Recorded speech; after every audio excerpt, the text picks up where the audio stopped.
Hey guys, you're here with Emma on Air, and we are coming to you live from the Walter Cronkite School of Journalism Mass Communications building, and I'm here with Sarah. Hey guys. Yay, Sarah. Today we're going to be talking to you about some really interesting things involving the arts and, just positive things that are happening around our community, because it's always good to talk about something positive during your day.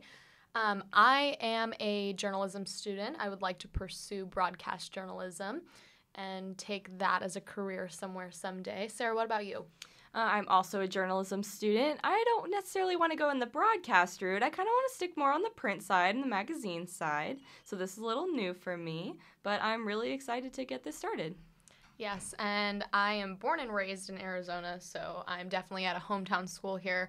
But Sarah's a little bit different with her situation. Yeah, I come all the way from Dallas, Texas, so I've been getting to know the Phoenix community, and it's been a lot of fun learning what makes up the arts community, who they make up, what locations are around. It's a lot of fun.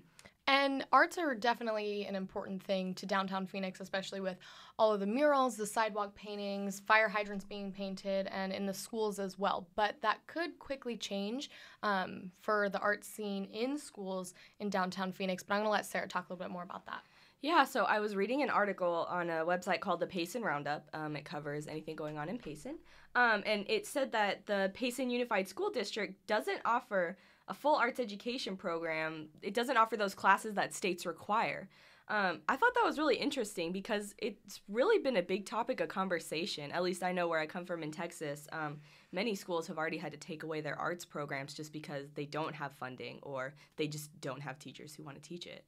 And that's exactly true. When I went to elementary school in Glendale, Arizona, by my 6th grade year, music was completely cut. There was no more choir. There were no more groups like clubs after school. There weren't even music electives offered. And it got to the point where actual art classes for like painting and drawing were only offered for 1/4 of the entire year to a very select handful of students. So it's definitely changing around Arizona, and arts aren't being held as highly as they were before this. Yeah, so it's nothing new to states like Texas. It's nothing new to many other states. But to Arizona, this is kind of new, especially with education being in the news right now. How are we funding our public schools? How are teachers going to get paid? So while there isn't really much legislation going on about these classes not being offered right now, I'm still going to follow up because this could possibly be something that really expands in at least the next few months. Yes, and, hopefully kids do have the opportunity to get the funding to do art classes and, whatever their hearts desire. But this is kind of something that's a little bit more on the sad side just because, kids may not have the opportunity to do those things. But let's jump into something that's a little bit more positive happening around the downtown Phoenix area. So, according to the Mayo Clinic, positive thinking helps with stress management, and it can even improve your health. So let's transition and talk about some good things going on around the Arizona community here. So the first thing, again, heavily relating to the arts, there's a new mural that was painted. It's behind an alley right around 4th and 5th Streets by Tato Caraveo. He has painted a few different murals in downtown, so he just put up this new one. It's so different but gorgeous and very artsy, very street vibes to it. So if you get a chance, if you're wandering around downtown Phoenix, definitely check it out. Sarah knows a ton about murals because she also writes for the publication Downtown Devil. So I'm going to let her talk about Phoenix Mural Project for a few minutes. Yeah, so the Phoenix Mural Project, basically they wanted to make the historical neighborhoods more colorful. They wanted to get some local artists to come down and paint and show just kind of the work that they do. So it's really awesome when you just go walking around downtown. You see murals everywhere, and it's really awesome to see this project in effect. I love murals. They just help define the city. They help give it character. So I'm just excited that they're doing this.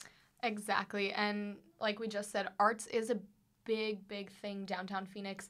And one of the other things that has also been on the rise involving not only the arts but also the LGBTQ community is fire hydrants and, sidewalks that have like the crosswalks that are very like white line, classic type of feel have been painted to match the rainbow like pride flags and whatnot. And there's actually always like the Gay Pride Festival that happens in Phoenix, but there's also an additional festival that's going to be taking place this October 20th and the 21st. It's called the Rainbows Festival. This is another good time for, people in this community, vendors, people selling merchandise, people with food, music, anything that they can do to support this community is going to be held downtown again. So if you're interested or involved in that community, it's a great way to go show your support and even just experience it if you're a little bit curious.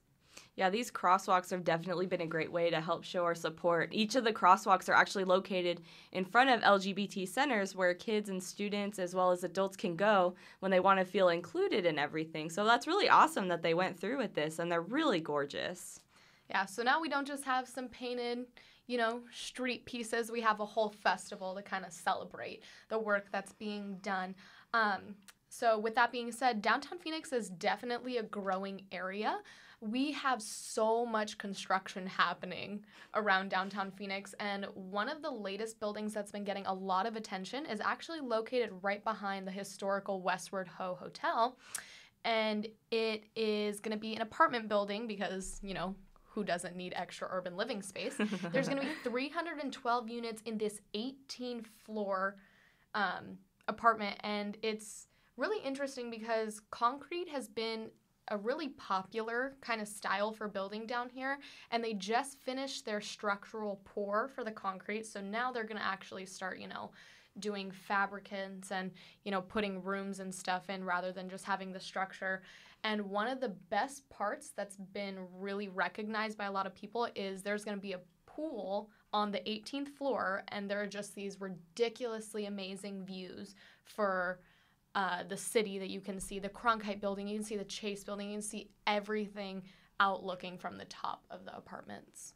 It's really awesome because the building used to be an old record store, and so they didn't want to get rid of that structure, like the front design that it had for the sign and the marquee. So basically, they just implemented it with their design, which I thought was really awesome. They can preserve the historicalness of the building, but they also get to increase living. More people have the opportunity to live down here so they can experience downtown. So I think it's really awesome that they're going through with this. It definitely is. But we are right here at the end of September, and one of the biggest things trending on Twitter, trending on Facebook, trending with the person you're having a conversation with is quote-unquote spooky season. So we have some final thoughts for you guys about, the Halloween holiday season, and there are actually several events in downtown right around here like Tempe Town Lake and Salt Lake Fields that are hosting family-friendly events that you can experience all the different types of things for Halloween. So one of the first ones is a classic. It's the State Fair. That's going to be running through October 3rd to the 28th. You can obviously eat anything fried that you can think of. There are so many fun rides and great games that you can, pay the extra ticket for. But definitely a lot of fun things to do there. Oh yeah, I'm so excited to eat deep fried Oreos, the churros. I've already started saving my money because I know I have to try everything there. I'm also excited to see some of the local schools come out and show off their dance teams. Yes. Beer, they're going to have brats and polka. That's their theme for this year.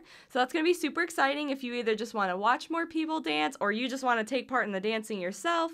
That is totally fine. You should totally go for it. It will be a lot of fun. Yeah, so Oktoberfest is actually like a huge German holiday. They even celebrate this, in Germany. So if you want to get a little bit of a taste of authentic German, brats, beer, and like we said, polka dancing, you can go check that out. It sounds super fun. You obviously have to be 21 because it is like a beer festival, but I'm sure it's going to be great. Another thing, this one's a little bit more family friendly. You can bring anyone of any age. Over at the Salt River Fields, they're having what they're calling a balloon spooktacular. That's going to be on the 27th and the 28th of October. They're going to have hot air balloon rides, and they're going to have different vending stations set up where you can take your kids all dressed up to go trick-or-treating and just enjoy, nighttime hot air balloon rides with your family. It's super cool, super fun. And, I think that's a totally fun Halloween experience. Like, not going door to door, you're going balloon to balloon, right? Yeah, exactly. That's something totally different.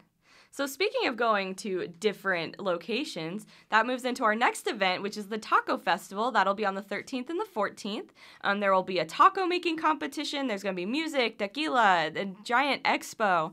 So personally, I am half Hispanic. So I'm really interested to see who's going to be the most authentic and who's going to be the most creative with these tacos. I'm going to bring my plate. I want to see what's going to be the best. And who doesn't want to walk across football fields filled with only taco vendors? Like, you're going to be able to get carnitas, you're going to be able to get shrimp, fish, anything that you want. And they're all going to be locally made. Like, they're not just going to be Taco Bell tacos, you know? Like, these people are going to be out here making fresh tortillas. They're going to be making their meat, like, everything. I think it's going to be so good. There will be carne asada for as far as the eye can see and horchata, so I am so excited. Yes, so we'll definitely enjoy that. But something that I am totally looking forward to, we have been talking about food and fun, but is there really food and fun without puppies being involved? Yes, puppies, dogs, doggos of all types. We love them all. Actually, at the end of October, there is going to be what's called a Halloween dog costume parade at Margaret T. Hansen Park. You can bring your dogs all dressed up. There's going to be food, there's going to be drinks, there's going to be all these dogs in so many different costumes parading around in little competition. But one of the most important parts about it is you can actually adopt dogs at this event. So we're not only, showing off our cute dogs, we're, helping to save lives of other ones. So definitely check that out, because who doesn't want to see a little wiener dog dressed up as a pumpkin for Halloween? Oh, it's so adorable. My next goal for this will be trying to fit my dog into a costume and hoping that she likes that. Yeah, I have a costume for my dog. He can either be Santa or he can be a bumblebee, and it's so cute, and I really hope that I can bring him to this, because then he can make little dog friends and we can have those cliche dog parties. But that is for spooky season. Those are final thoughts. Thank you guys so much for tuning in. It was awesome getting to talk to you guys, let you know what's going around in Arizona near you and things that you can check out. If you liked what you heard from me, Emma, you can check me out on Twitter at Emmers, EMMERZJ99. Or if you want to see even more content like articles, more podcast videos, pictures, whatever else your heart desires, you can check out my website at www.parkhouseposts.wordpress.com.